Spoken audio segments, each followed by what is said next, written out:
Disk. Ja, hvad er disk for noget? Disk er i hovedtræk et dialogbaseret værktøj, som er med til at fremme forståelse for motivation og adfærd. Jeg tror, vi alle sammen kender til det, at vi har skulle kommunikere noget ud, men har følt os enormt misforstået på vores intentioner.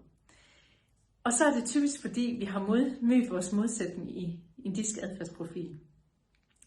Disk adfærdsprofil består i hovedtræk af den dominerende adfærd, den influerende adfærd, den stabilitetssøgende adfærd og den kompetencesøgende adfærd.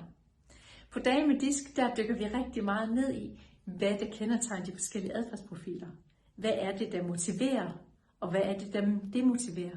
Hvordan skal vi kommunikere bedst muligt, for at vi faktisk får den bedste kommunikation mellem hinanden?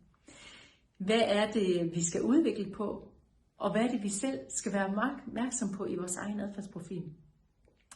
Så Dage med Disk, det er dage, hvor det er fyldt med masser af praktiske øvelser. Det er fyldt med masser af teori og sjov og leg, fordi vi skal have det i hænderne. Vi skal prøve at lege med det. Hvad vil det sige også i en workshop?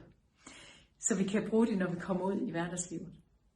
Så jeg lover jer sjove dage med masser af ny viden og forståelse om dig selv og om de mennesker, du er omkring dig. Disk, det er med til at fremme kommunikationen blandt mennesker.